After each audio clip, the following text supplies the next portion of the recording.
I've been in the postal service for 30 long years. Long enough for me to see and observe the whole entire postal service change, be flipped on its head, technology coming. Now it's to the point when I get inside my truck, they got cameras all over the place. When I first started this job, you used to be able to go out on your route, deliver your mail early, then go to the union hall and have drinks with your friends. But nope, those days are long gone. Now they spy on your every move. Now, with that being said, let me share some of the stories of the things that I've seen while working as a mailman. Now, to those of you out there listening to this story right now, I'm pretty sure you don't realize this because I've been doing it for 30 years. But we, the postal workers, we see everything. We are quiet observers of your entire life. We're the one person that visits your house every day, rain, sleet, hail, or snow. We know what cars you drive. We know how many kids you have. We see the graduation signs in the window when your kid graduates 8th grade. Then when they graduate high school and when they go off to college. We see all these personal, private moments in passing. And it was in passing on one of these days that I saw something that was absolutely terrifying. You see, there was this house on my old route. No more than 2,000, 2,100 square feet. Really cute, neat house. Great front lawn, well manicured, beautiful flowers. Walking up to that house every day, it seemed like a little small slice of paradise. Well, one day I get this package. I need to get a signature on it. So I walk up to the front door and knock. There are 2 cars in the driveway. I know that someone's home. I'm standing there knocking on the door, ringing on the doorbell. And for a moment, I hear movement inside, but no one comes to the door. And this house had one of those huge picture windows, like one gigantic window with blinds and curtains. So I ease on over to that window, peek my head in, and I see the most beautiful, gorgeous woman in the living room laying on the floor doing stretches. The woman was so beautiful that she made you want to be a bit of a peeping Tom. So I'm standing there watching her for a moment, and that's when I noticed this gray, smoky mist. And at first I'm looking at it and saying to myself, nah, that's a reflection from the sunlight.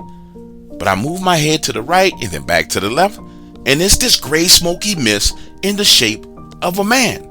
It's standing literally right next to her as she's exercising and stretching on the floor. I look at it, and then this humanoid shape turns, looks at me, and disappears. Understand the emotions I'm going through at that moment. I'm not supposed to be peeking in this woman's window in the first place. And now I'm seeing this gray, smoky, misty, humanoid figure. That's too much for me. I head back over to the front door, knock on it one more time. And as I'm walking away, this beautiful woman opens the door. I mean, absolutely excited, a gigantic smile on her face saying, thank you so much. I've been waiting on this package for weeks. She signs for the package, gives me a beautiful smile, closes the door, and I turn around and go about my business. The next day, I'm back on my route. They got some mail. I deliver it, think nothing of it. And then about a solid week passes of me just dropping off regular mail. Nothing special, dropping it in their box, going on about my business. And they get another package that needs a signature. This time I walk up to the house, knock on the door, and this huge, muscular, handsome guy opens the door. I say, sir, I got a package for you. Need you to sign right here. How are you doing today? Now pause right here in the story. Have you ever asked the person the question, how are you today? And been under the impression that it's a rhetorical question, like, we're not going to have no whole conversation based around how you're doing. It's just kind of being polite. How are you? They're supposed to say, I'm fine. I'm supposed to give you your package, turn around and go about my business. Well, that didn't happen. I say, how are you? And this man lets out all of his business. I mean, every little bit of his business. He says, man, I'm having a rough time. So I'm standing there listening to him. He's going through how he's having problems at his job, how he's having problems at home with his wife, how he's sleeping on the sofa and things are going well, how their dog is sick with cancer, and he goes on and on and on with all of these negative experiences. And then as he gets to the bottom of the list, the very, very bottom of the list, he says, man, I think I'm going crazy. Imagine the scene. I'm standing there with my mail bag slung over the front of my chest. This heavy mail. It's hot as hog piss outside. And I'm trying my best just to give this man some attention because clearly he's having a meltdown. That's when he says, He says, man, I've been seeing something in his house. It's like this gray smoke that moves from room to room, and it's just got me all messed up. I don't know what's going on. I interject and I say, sir, are you talking about like a gray humanoid misty figure? And he says, yes, almost like a gray shadow that walks from the bathroom into the kitchen. It comes up and down the stairs. And right then in that moment is when I go on to admit to him what I did. Last week I came to your house to deliver a package.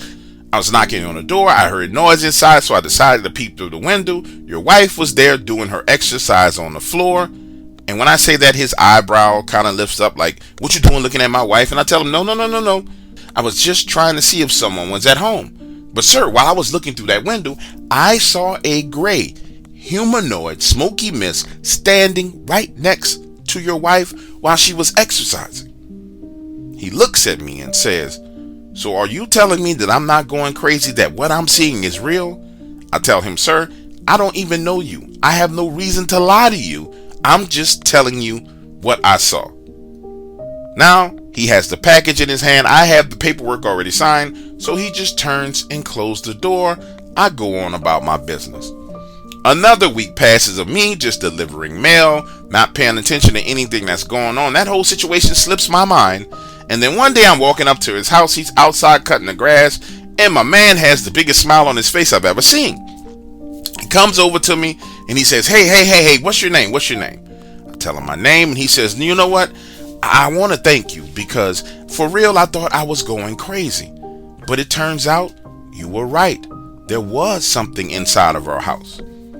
And he goes on to explain to me that he had a friend come over that was a preacher, and that the preacher saw exactly what he was talking about, and they went through the process of cleaning his house out.